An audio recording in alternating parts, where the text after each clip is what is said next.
Welcome back to The Price of Business. I'm your host, Kevin Price, talking to you about you and your business. One of my favorite members of Congress, which I have to be honest, I don't have many that I would call in that category, but certainly this one today, Ted Poe, who's not only one of my favorite members of Congress, but happens to be my member of Congress, and it gives me something to be happy for when I go and vote.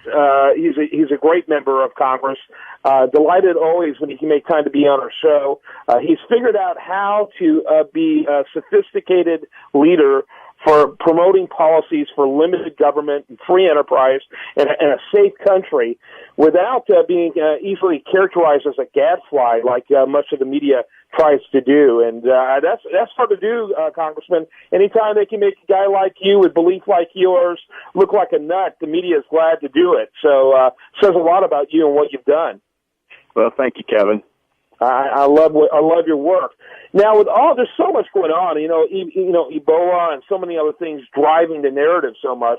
But I noticed in the last couple of weeks you introduced a new gun legislation that has gotten only a little bit of media play, but I certainly hope gathers some traction. Would you like to talk a little bit about that on today's show?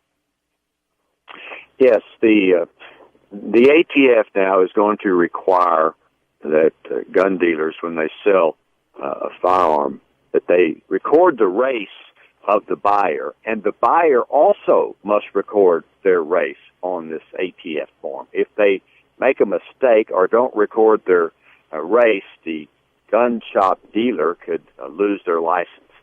And this is just one more attempt by the ATF and government for overreaching. Why does the government need to know the race of a person who buys a gun? They don't. Is it racial profiling? Is it an attempt to try to shut down gun shops? And so the legislation is very simple. It says the federal government cannot require the race on a form when a person buys a gun from a gun dealer. And the gun dealer doesn't have to record it. No, the person that buys it doesn't have to give their race. How long have they been asking for the race? They just started. The ATF just started revising their form to require the race to be put on this document that is in possession of the gun owners. Yeah, that's interesting. What would you think is the motive behind that? Well, I don't think the motive is the only reason I see that the motive for the ATF is to require more regulations. Then when people make mistakes, use as an opportunity to prosecute either the person who bought the gun or the gun shop dealer with the long-range intention of shutting down these gun shops. The federal government doesn't believe in the Second Amendment. The people of the country do. Most members of Congress and both sides believe in the Second Amendment, and they're not going to be able to change the Second Amendment legislatively, so they're trying to do it administratively and requiring more and more regulations with, I think, the desire to eventually wear out the gun dealers and put them out of business because of the non-compliance with the form or mistake that's being made. That's my thinking of. And why is the government doing this? Why do they care about the race? Why aren't they prosecuting people that use firearms in the commission of crimes? Why aren't they doing that as opposed to trying to go after gun shop dealers and people who want to buy firearms and make sure that they write their race correctly, or woe be to them, the federal government comes swooping in. Mm-hmm. Yep. Seems like a bill like this would have a very good chance in the House, but then, of course, it has to go to the U.S. Senate, which raises the question about the 2014 elections. What are your thoughts about that? Well, the Senate elections, there are 9 seats that are in play for Republicans to take. 6 of those, we need to take 6 of them to take the majority. I think there's a real good chance that we will take most of those, and we should be able to take over the Senate at least 51 to 49. So I'm very optimistic. We got good candidates. 9 elections in play. We need to win 6 of them. And you feel good about that. Don't you think we should be doing better? I mean, what is it about? Is it the Republican narrative? I was hoping that something that has remained incredibly unpopular, which is Obamacare, has remained an administrative nightmare, has raised the rates for the vast majority of people out there. It's you know what a conservative is. A conservative is a liberal that's been mugged. That's the old cliche. Well, Obamacare has mugged virtually everyone. I don't understand how virtually every statement that hasn't come out of Republicans' mouths hasn't been tied to Obamacare.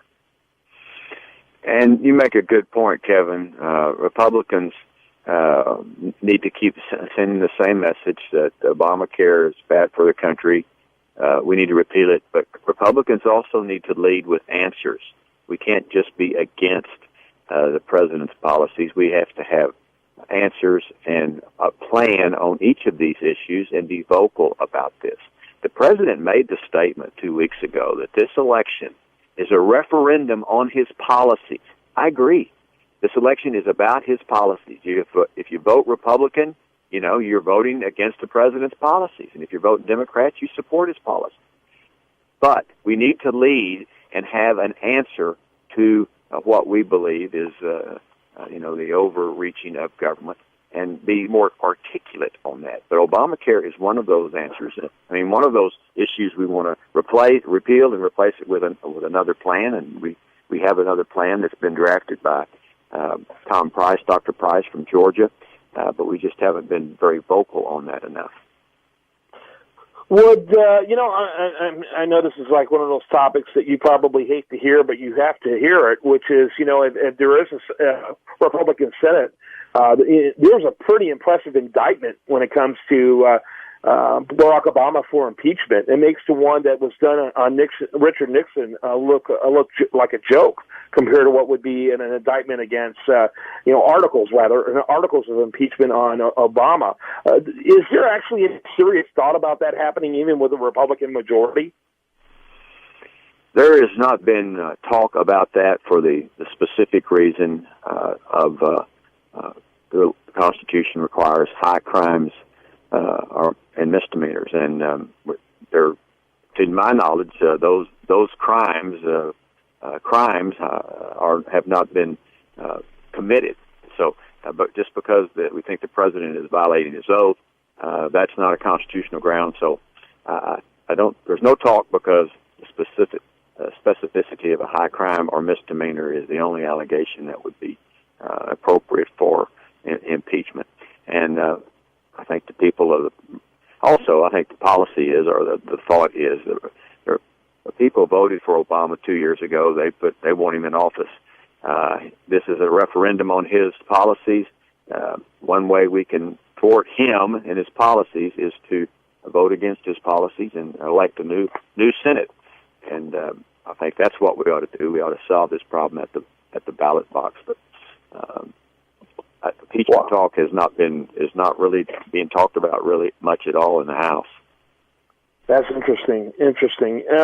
Even with things like Fast and Furious, things like Fast and Furious, in my opinion, would clearly qualify as high crimes. I would say what happened if the IRS is being used and for political purposes, because that was actually part of the articles of impeachment against Nixon, was the potential abuse of the IRS. We know abuse happened under Obama. These don't constitute high crimes? Well, they may or may not. Of course, the immediate thing is, as you mentioned, Fast and Furious, and there are other scandals, Fast and Furious. Oh, yeah. The IRS, the Veterans Administration, the NSA spying on America. Nobody's gone to jail. And that's because we've got a attorney general that won't prosecute people in the administration. He, as you know, has been held in contempt of Congress for failure to give us information about Fast and Furious. We're still waiting for a federal judge to order him to turn over that information to us. But there's the culprit, is Eric Holder. He won't prosecute anyone. And we certainly need an attorney general who will prosecute people in administrations, anybody's administration, who violate the law. And all of those areas require criminal investigation by the Justice Department. They're not going to do it, not under this administration. And I think that is what many of us feel like is the administration is hiding the prosecution of people who have committed these specific crimes. Now, whether it carries to the president or not, I don't know. That certainly is something that needs to be continuously investigated by all the appropriate committees on all of these different scandals that are taking place. I just think you gave one of the most... I think it is on Benghazi because we have Trey Gowdy, the chairman of the Benghazi Select Committee, and they're still working very hard on Benghazi. We'll see how that turns out in the next couple of months. Well, you just gave the most articulate argument I've heard yet for impeachment because of the fact that the executive branch isn't doing what it's supposed to do, putting really more pressure on you and the Congress in order to put that pressure where it won't come otherwise. There should have been articles of impeachment against Eric Holder, I thought. Well, he was held in contempt. Now he wants to resign. I think he's trying to get out of Dodge, so to speak, before any more accusations against him. It looks like that anyway. But all of this is still being. It's not a yes, and it's certainly not a no on any of this because we haven't finished investigating because there's so many different scandals to investigate. Unlike previous investigations, you mentioned Nixon, that was one. There are several here, and I mentioned just a few of those issues, not to mention the one about the spying on Americans that's taken place. Yeah, it's a disaster, absolute disaster. I think that may be one of the reasons why Republicans aren't getting as much traction as you think they would, because a lot of Americans see an incredible amount of lawlessness, yet a whole lot of hedging bets and a whole lot of almost, a pronounced anxiety about doing what they were swore to defend to do. And I think that's, this may be as much of a referendum of Republican courage as it is of Democratic crimes, but we'll see. Congressman Ted Poe, I always love having you on the program. Thanks for spending time with me. You're welcome, Kevin. Always good to talk to you. I appreciate it. And I hope you have a great rest of your day. When we come back, we're going to have much more for you here on The Price of Business. Do want to remind you, best content here shows up over there at usdailyreview.com, and you're listening to The Price of Business.